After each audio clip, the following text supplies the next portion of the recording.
你下一年先來認識一下，等一下上課會用到嘅詞彙，大家記得聽定有冇？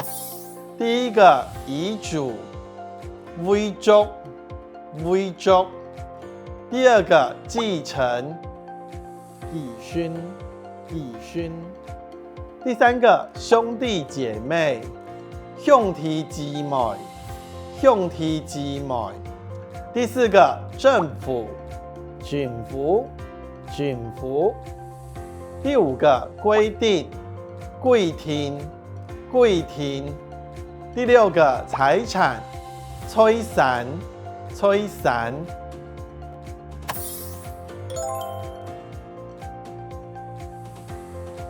你好，我甲阿妹過身咧，請你莫太傷心。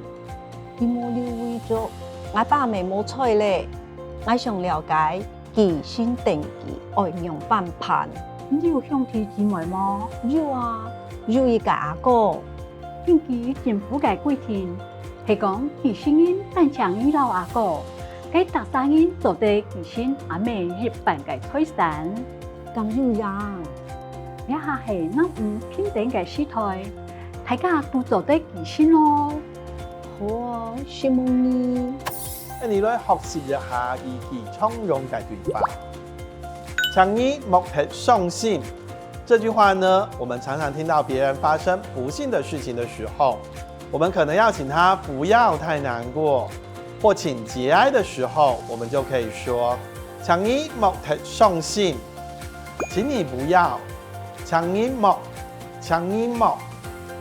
太傷心，太傷心，太傷心。整句呢？請你莫太傷心，請你莫太傷心。下一句，你有兄弟姊妹嗎？你有兄弟姐妹嗎？你有兄弟姐妹嗎？兄弟姊妹麼？兄弟姊妹麼？整句來喲。你有兄弟姊妹麼？你有兄弟姊妹麼？下一句呢？根據政府嘅規定，根據政府的規定，根據政府的政府嘅規定，整句喲。根據政府嘅規定，最尾一句。一下係男女平等嘅時代，現在是男女平等的時代。現在是一下係男女平等的，男女平等嘅時代，時代。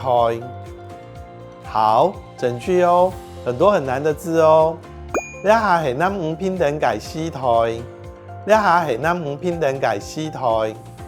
好，這是這個單元所要學到的常用句型，一樣多聽多說，這樣就會進步了哦，加油！